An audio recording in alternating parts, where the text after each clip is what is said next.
Здравейте хора, как сте? Аз съм много добре. Попаднали сте на много интересен клип, защото от днешния клип ще отговарям на вашите въпроси, които сте ми задали в Instagram, TikTok, YouTube и т.н. Изкарал съм си 8 снимки, в които вие ми задавате въпроси и ще отговарям на тях. Избрал съм си по-интересни. Благодаря на всички, които писахте коментари, които зададохте въпроси, но прекалено много бяха и може би ще направя втора част някога, ако вие пожелаете. Долу в коментарите може да ми кажете дали искате. Така, нека да започнем с първия въпрос, зададен от Ванито Официал 1. Съжалявам, ако не ви прочитам имената правилно, защото някои хора сте си писали имената много странно и да. Ванито пита: на колко години искаш да имаш дете, ако въобще искаш да имаш? Искам да имам дете и искам да са две, момиче и момче, но да, това е. Искам деца, две деца, момиче и момче. Втори въпрос е зададен от Veselinova.g. Пушиш ли? Пуша само наргиле и вейп, цигари не, трева не, никакъв вид наркотици не, само вейп и електронно наргиле и тези другите наргилета. Така. Това бяха от Instagram няколко въпроса, сега ще ви прочета няколко от YouTube. Колко клипа имаш в TikTok? Имам около 782,3 клипа. Това са много, нали? Но да. Така, забравих да кажа, тройно забавление ми е задал по този въпрос. Ники БГ Point пита: ще се занимаваш ли още с онзи човек и ако ще се занимаваш, моля те, снимай. Много си як, благодаря, че съм много як, но не вярвам.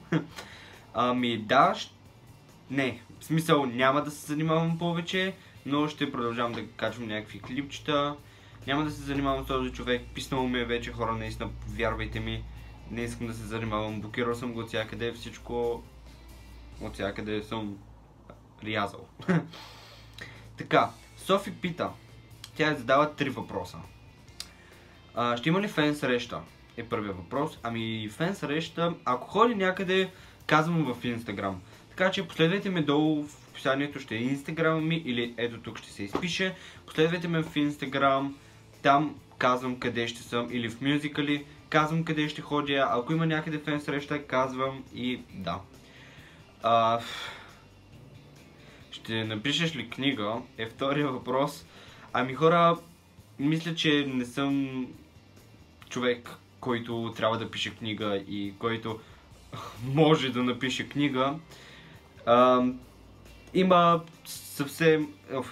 Има много различни хора, които правят книги.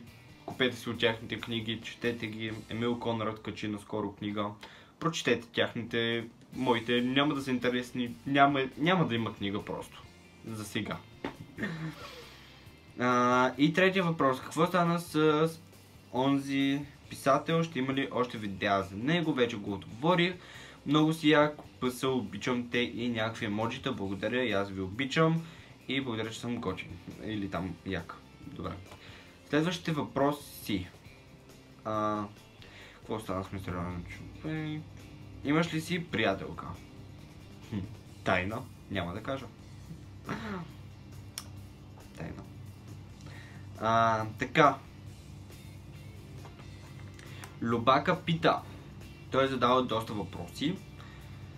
Каква ти е мечтаната работа? Мечтаната работа? Искам да се занимавам с интернет, с YouTube и просто с интернет. Но по принцип искам някаква работа, която да обикаля света и да разследва някакви яки неща.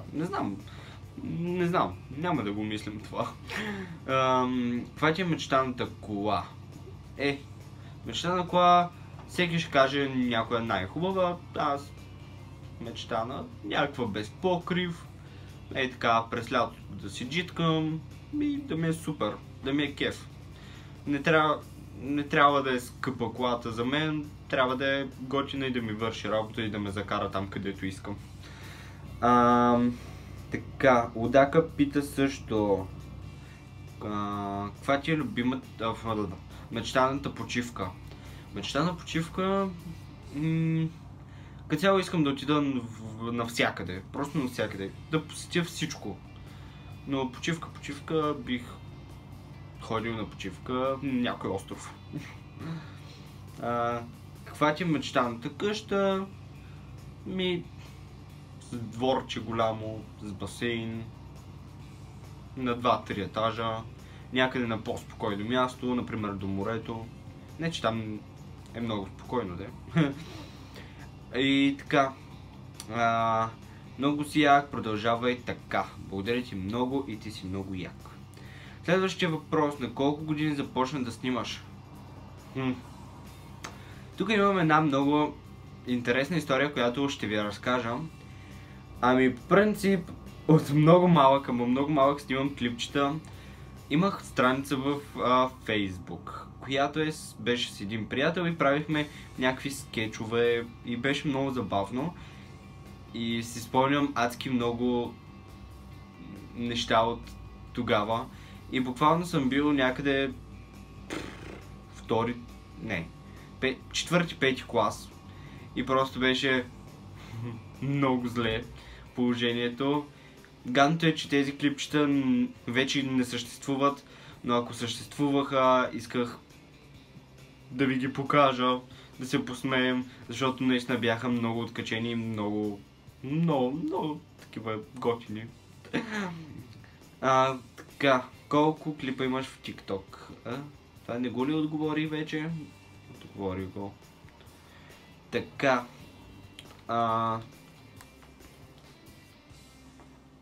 Георгия пита: къде би искал да живееш и какво обичаш да правиш през свободното си време? Къде искам да живея? Отговорих. През свободното ми време какво правя? Спа, ям и се занимавам така с клипчета. Правя си сторита, разглеждам си социалните мрежи, YouTube, разхождам се, излизам с приятели и това е като цяло. Теди and Никол Фен пита: с какво се занимаваш през свободното си време? Вече отговорих току-що. Пъс уникален си въпросителен. Благодаря, сърце. И така, още няколко въпроса и последни. Светломира пита: колко езика знаеш и кои са те? Знам руски, английски, френски, испански. Не, бавам се. Знам български и до там. Хора, знам, че езиците са важни, но не мога да ги науча. Не мога да науча английски. Не мога. Просто нищо не ми влиза в главата. Не знам как. И така, последния въпрос, който е от Александра. Тя пита: имаш ли гадже или НДП и кои са те? Така. Имаш ли гадже? Нямам гадже. Айде да ви кажа, нямам гадже, свободен съм, взимайте ме. Който иска, може да ми звънне. Номера ми е 08999, няма да ви кажа. Така. НДП, Хриса и Мариета. Тяхните инстаграми ще са долу в описанието, може да ги погледнете. И обичам и подкрепям те. Благодаря, наистина много оценям го. И така хора, благодаря ви, че гледахте този клип, останахте до края. Ако сте останали до края, дайте палец нагоре, абонирайте се за моя канал и очаквайте много скоро нови видеа. Айде, чао!